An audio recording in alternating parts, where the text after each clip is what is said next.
যা ওই বাজে জিনিসটাকেও খেয়ে বলো খুব সুন্দর লাগছে, এটা করতে পারবো না। জানতে হবে।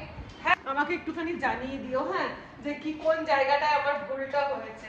কেস খারাপ ব্লগ এখানে শেষ করে দিই। গুড মর্নিং, কেমন আছো সবাই? আশা করছি সবাই খুব ভালো আছো, আমরাও ভালো আছি। আজকে সানডে, বাচ্চা এখন 9:10। চললাম এখন মুখার্জি বাবুর সাথে বাজার। বাজার যাওয়ার কারণ আছে, সানডে একদিন বাজার হয়, আবার মধ্যিখানে একদিন মাছ নিয়ে আসে আর কি। এই সপ্তাহে দুদিনই বাজার হয়। এবার কি হয়, মুখার্জি বাবু যে মাছ নিয়ে আসেন আমার ঠিক পছন্দ হয় না, তো সেই জন্য আজকে বলেছি যে আমিও যাব তোমার সাথে বাজার। আর মাছের বাজার তো বিশ্বাস করো আমার ভীষণ ভালো লাগে দেখতে, কিনতে দেখতে সবই ভালো লাগে।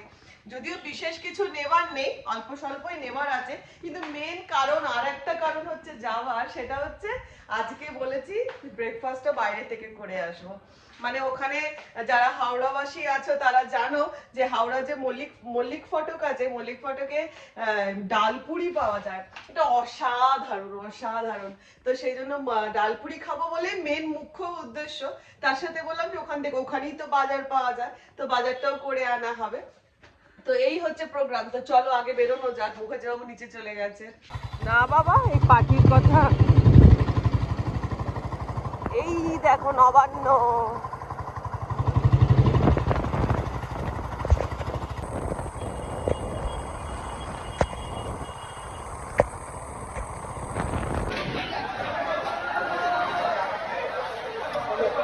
কত করে গো? হ্যাঁ 1000 টাকা। 1000।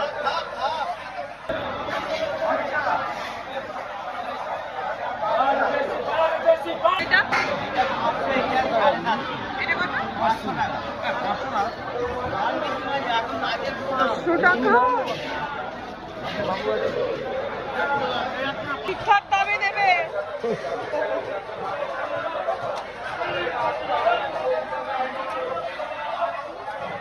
কত? 900। এইটা এটা বলবি 1600 টাকা। ওরে বাবা, 1600। আপনার জন্য 1500 টাকা হবে। আমার জন্য কত? কত জন? 1400। মাছের মতো মাছ আছে। কতটা আছে দেখো। হেভি মাছ।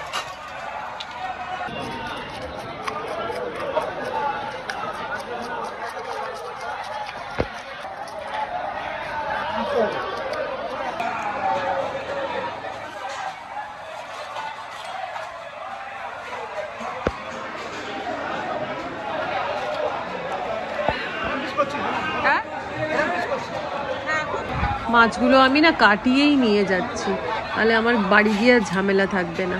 আর কি ভিড় বাজারে দেখো না, সানডে বলে কথা, মানে বাঙালি মাছ খাওয়ার জন্য অবস্থাটা খালি দেখো।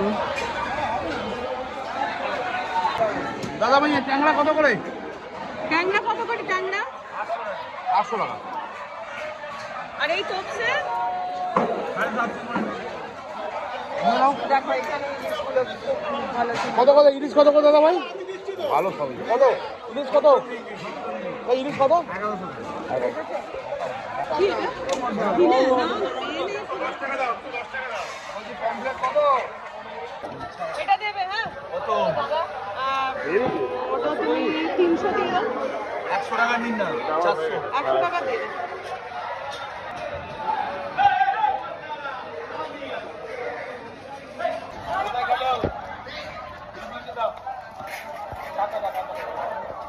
মাসি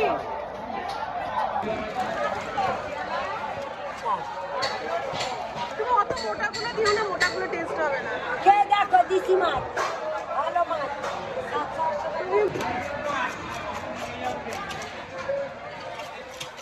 ওটা জ্যান্ত ছিল তো? হ্যাঁ হ্যাঁ সব জানি।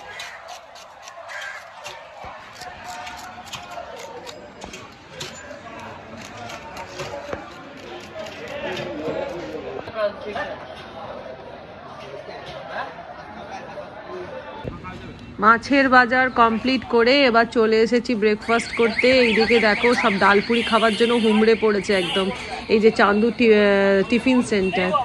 এইখানেই আমরাও একটুখানি খাবো।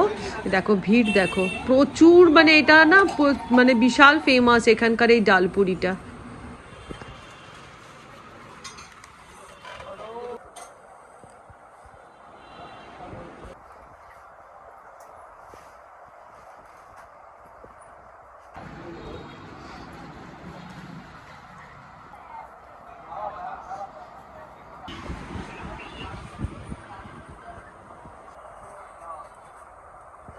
আসার সঙ্গে সঙ্গে দেখছি যে আমাকে একজন দিয়ে গেছে এই এত কচু শাক। এখন কাটতে জানি না বলে বন্দনাদিকে দিয়ে দেখাচ্ছি কিভাবে কাটতে হয়। গাছ থেকে কেটে দিয়ে গেছে। দেখি আমি আজকে কচু শাকটা তাহলে করবো। বন্দনাদি হাত দিচ্ছ কুটকুট করবে তো? হ্যাঁ, তো তুমি হাত দিচ্ছ কেন? তাহলে কি করে ছাড়াবে না? হাত না দিলে এইগুলো ছাড়িয়ে দিতে হবে। আমি গ্লাভস পরেই করবো। এত কে খাবে বন্দনাদি? প্রচুর আছে, তুমি একটু নিয়ে যাও। বরকে কচুর ডাঁটা কচুর লতি খাইয়ে, লতি নয় কচু শাক আর কচু ডাঁটা। কুটকুট করবে এই ভয়ে, আর আমি হাত না দিয়ে এখন বন্দনাদিকেই বললাম, বন্দনাদি তুমি সব কচু পাতাগুলো আগে কেটে দাও, আমাকে কেটে দাও। কারণ যখন এসেইছে জিনিসটা, আর চিংড়ি মাছও তোমরা দেখলে আমি নিয়েই এসেছি, তা ভাবছি যে কচু পাতা চিংড়ি ভাপা করব। তো তার আগে চলো, এই যে ঠাকুর বসে আছে এখনো, আগে স্নান পুজোটা সেরে ফেলি। আমার হয়ে গেছে কমপ্লিট, এবার ঢুকে পড়ছি রান্নাঘরে। প্রথমেই আমার ঠাকুরের যেরকম ভোগ দিয়ে দিয়েছি, এবার আমার পান্তাবুড়িকেও ভোগ দেব। আমার পান্তাবুড়ি কিন্তু ক্ষীরের জন্য বসে আছে, এখনো কিন্তু মাছের ব্যাগ দাঁড় করানো আছে। পান্তাবুড়ি তো প্রচুর খিদে পেয়ে গেছে। আচ্ছা আচ্ছা দিচ্ছি। হচ্ছে আমার পান্তাবুড়ির খাবার, গাজর বিন সব দিয়ে চিকেন দিয়ে ভাত। দাঁড়া, ওষুধ দিই এর মধ্যে। লোম ওঠার জন্য এখন ওষুধ চলছে। আরে পাগলামিটা এখন দেখো, পাগলামিটা বাপরে বাপরে। চলো চলো চলো চলো চলো চলো চলো চলো চলো চলো চলো নাও, খেতে স্টার্ট করে দাও। প্রথম কাজ হচ্ছে আমার মাছগুলোকে আগে জায়গায় জায়গায় রাখা। আজকে কই মাছ করব, আর কই মাছের সাইজগুলো দেখো না, একদম পুরো এক পিত্তের সাইজের কই মাছগুলো, আর গাটা হড়হড় করছে, পুরো দেশি কই পেয়ে গেছি। তো নেক্সট হচ্ছে মাছের তেল, আমি যেটা বিশাল ভালোবাসি পেঁয়াজ দিয়ে ভাজা খেতে, তবে আজকে করব না, রেখে দিচ্ছি ওই জন্য। আর এরপরে হচ্ছে এই যে ছোট ছোট চিংড়ি মাছ, এই চিংড়ি মাছগুলো দেবে সবেতেই কাজে লাগে, একটু চচ্চড়ি একটু কোনো কিছু করতে গেলে, মোচা এসবে দিতে গেলে খুব কাজে লাগে। আর নেক্সট হচ্ছে এটা দিশি ট্যাংরা, ওফ এটা যা টেস্ট হয়, এই একদম আলু দিয়ে কালো জিরে দিয়ে খুব ভাল লাগে। খুব ভালো মাছগুলো পেয়েছি, এই হচ্ছে। আর এরপর নেক্সট হচ্ছে এই যে বড় একটু বড় চিংড়ি, এইগুলো হচ্ছে তোমার ওই ফুলকপির ডালনা চিংড়ি মাছ দিয়ে বা এঁচোড় বা পটল এসবে করতে গেলে কাজে লাগে এই একটু বড় চিংড়িগুলো। তো ওই জন্য অল্প করে এটা নিয়ে এসেছি। আর রয়েছে এর মধ্যে এই যে ইলশে গুঁড়ি, যদিও আজকে এটা আমি করব না। ইলশে গুঁড়িটাও ভালোই পেয়েছি, দামটাও ভালোই নিয়েছে, 1600 টাকা কেজি, সাইজটাও বেশ ভালো আছে। তো এই হচ্ছে আজকের টোটাল আমার মাছের বাজার, যদিও আজকে শুধু কই মাছ করব। তো এইগুলো সব আজকে ঢাকা চাপা দিয়ে এবার রেখে দেব। মাছ টাছ সমস্ত বেছে টেছে নিয়ে এই বসলাম এখন একটু। আমি না এই কচু পাতা চিংড়ি ভাপাটা, এটা কিন্তু আমি ফার্স্ট টাইম করব। তো ফার্স্ট টাইম করব, আর যেহেতু এটা শুনেছি চুলকোয়, সেজন্য একটুখানি আতঙ্কে রয়েছি। তো সেই ভয়ে আমি ইউটিউবে একটুখানি দেখে নিচ্ছি যে কিভাবে কি করে এটা করে, কারণ আমি কোনোদিন এটা করিনি, ওই জন্য আমি চেক করে নিচ্ছি, তারপর কিন্তু রেসিপিটা আমি করব। তো আমি ইউটিউবে দেখে নিয়েছি কিভাবে বানায়, তো চলো তোমাদের সাথে শেয়ার করছি। আর যদি কোনো ভুল ত্রুটি হয় তোমরা কিন্তু আমাকে একটুখানি বলে দিও, গাইড করে দিও। তো যেহেতু আমি ফার্স্ট টাইম বানাচ্ছি, তো এই দেখো প্রথমে ধুয়ে নিলাম, তারপরে আমি কেটে ধুয়ে নিলাম, তারপরে ওটাকে সেদ্ধ করে নিলাম। এবারে এই যে সর্ষে পোস্ত টক দই কাঁচা লঙ্কা ভালো করে বেটে নিলাম। এবার ওই সেদ্ধ কচু পাতাগুলোকে টিফিন বক্সের মধ্যে নিয়েছি, নিয়ে এবার এর মধ্যে দিয়ে দিচ্ছি হচ্ছে চিংড়ি মাছগুলো আমি নুন হলুদ মাখিয়ে রেখে দিয়েছিলাম, দিয়ে দিলাম চিংড়ি মাছ। এবার এর মধ্যে দিয়ে দিচ্ছি ওই যে বেটে রাখা সর্ষে পোস্ত আর টক দইটা দিয়ে ভালো করে হাত দিয়ে মাখিয়ে নিলাম। দিয়ে এবার এর মধ্যে আরেকটু পোস্ত বাটা দিয়ে দিলাম নুন দিয়ে আবার ভালো করে মাখিয়ে নিয়ে এবার এর মধ্যে অ্যাড করে দিলাম কাঁচা সর্ষের তেল আর চুলকোনোর ভয়ে দিয়ে দিলাম একদম আধখানা পাতিলেবুর রস দিয়ে এটাকে আবার সুন্দর করে মাখিয়ে চাখিয়ে নিলাম। দেখে আমার বিশাল লোভ লেগে যাচ্ছে। দিয়ে এবার এটাকে কাঁচা লঙ্কা দিয়ে দিলাম ওপরে, আবার দিয়ে দিলাম কাঁচা সর্ষের তেল। এবার ঢাকা দিয়ে যেভাবে দেখিয়েছিল এটাকে হাই ফ্লেমে 20 মিনিট আমি স্টিম করতে দিলাম। তো আমার কচু পাতা চিংড়ি রেডি হয়ে গেছে। এই হচ্ছে কচু পাতা চিংড়িটা। এবার টেস্ট করে বলি তোমাদের কেমন হয়েছে। দেখে তো বিশাল লোভনীয় লাগছে।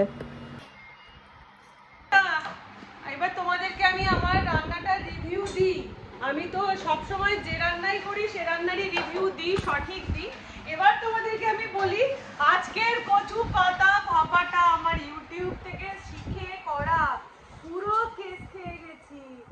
মানে এটা কচু পাতাটারই প্রবলেম নাকি প্রসেসিং এ কোনো জায়গায় কোনো ভুল হলো বুঝতে পারছি না। কচু পাতা ভাপাটা রেডি হওয়ার পরে আমি হালকা করে মুখে নিয়েছি।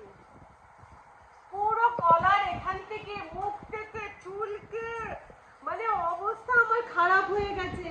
তারপরে আমি লেবুর রস খেয়ে মাকে ফোন করলাম। মা বলে লেবুর রস খা, তেঁতুল খা, টক জাতীয় জিনিস দিয়ে ওইসব খেয়ে ততক্ষণে আমার কমলো। আর এই দেখো সবার জন্য বানিয়েছি, এতখানি জিনিস আমার নষ্ট হয়ে গেল।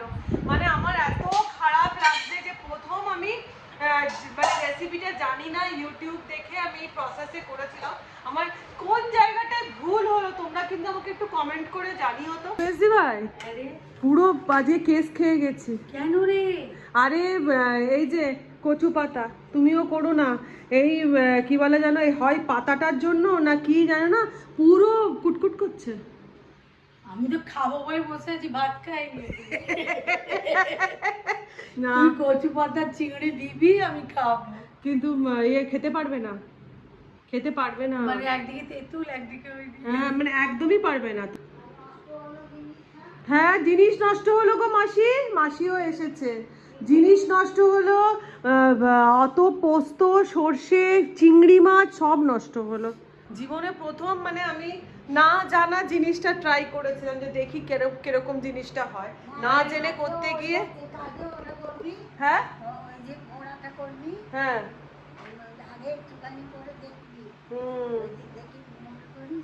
হ্যাঁ আগে এটা ডাঁটাগুলো আগে করে দেখে নিতে হবে। যদি দেখি মানে কুটকুট করছে, যদিও এই জিনিস আমরা অনেকবারই বানিয়েছি।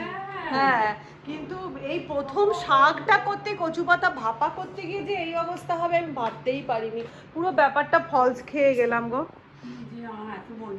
হ্যাঁ দাঁড়াও দিদিকেও বলে দিই, ও তো বসে আছে অপেক্ষা করে ভাত খাবে বলে।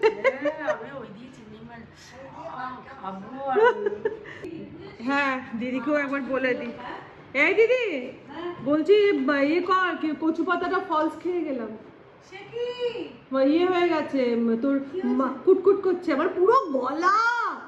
লেবুর রস খেয়ে কমলো, কচু পাতা দিতে পারলাম না।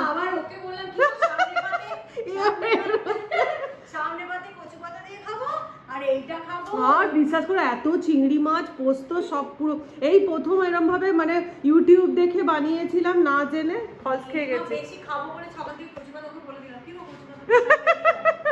যা এরপরে আচ্ছা কি প্রবলেমটা আমি বুঝতে পারলাম না। হ্যাঁ টেডি বিয়ার, হ্যাঁ মাকে জিজ্ঞাসা করি ফোন করে। হ্যাঁ যা এবার খেয়ে নিই তাহলে। কচু পাতা ছাড়াই খেয়ে তোরাও খেয়ে নে। আমি দিভাইও বেচারা বসে আছে খাবে বলে। আমি ওকে বললাম খেও না, দাঁড়াও এই বললাম যে আমি অথেন্টিক রিভিউটা দিলাম। ভালো হলো যেমন বলি, খারাপ হয়েছে সেটাও বলে দিলাম। আমি কেন বলে নিলাম বলো তো, দেখো আমার দেখে আমি রেসিপি শেয়ার করেছি, এবার আমার দেখে সবাই বানাবে, বানিয়ে নিয়ে এরকম গলা কুটকুট করবে, এটা খুব বাজে ব্যাপার হবে। আর আমি অন্যান্য বাকিদের মতন ওই বাজে জিনিসটাকেও খেয়ে বলবো খুব সুন্দর লাগছে, এটা করতে পারবো না। জানতে হবে। হ্যাঁ আমি ওই জন্য সবাইকে বললামও যে আমাকে একটুখানি আমার প্রসেসে কোন জায়গায় ভুল হচ্ছে আমার প্রসেসে একটুখানি আমাকে কমেন্ট করে জানিয়ে। এই হচ্ছে ব্যাপার। যাই হোক, ফলস খেয়ে গেছি। তোমরা কমেন্ট করে আমাকে একটুখানি জানিয়ে দিও, হ্যাঁ, যে কি কোন জায়গাটায় আমার ভুলটা হয়েছে। ফাইনালি আমরা খাবার নিয়ে বসে পড়েছি। বাড়িতে কাউকেই তো দিতে পারলাম না কুটকুটনির জন্য। এই যে আমরা নিয়ে বসে পড়েছি ভাত, তার সাথে মেজদি ভাই দিল হচ্ছে মোচা, তার সাথে হচ্ছে নিম আলু ভাতে। এটা আমার খুব পছন্দের মেনু, এটা মুখার্জি বাবু। আর তার সাথে এই যে তেলকই। ঘি নেবে? না, আমি ঘি নুন কোনটাই, আমি ঘি খাবো না তো। আমার এইটা হলে আর কিছুই লাগে না।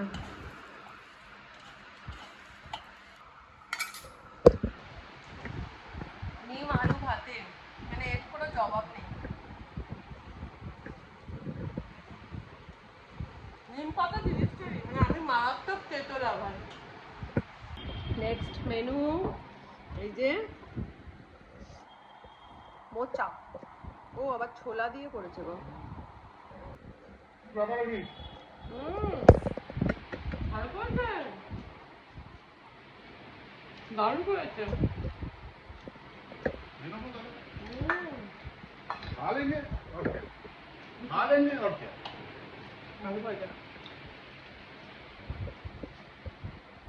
ফাইনালি ট্রাই করবো হচ্ছে কই মাছ। এটা তুমি নাও। এত মোটাটা,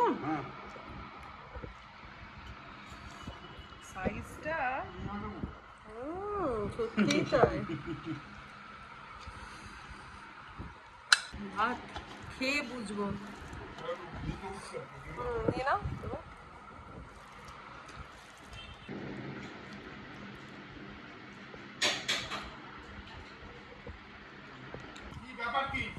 এই কদিন জন্মদিন, তারপরে এইসব যাওয়াতে না এত মাংস খাওয়া হয়েছে, আমরা বলেই দিয়েছিলাম এই রোববার আর মাংস খাবো না।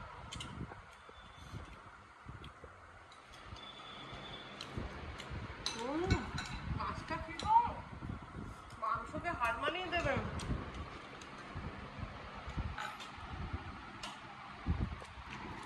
মাছটা একবার ভেঙে খেয়ে দেখো।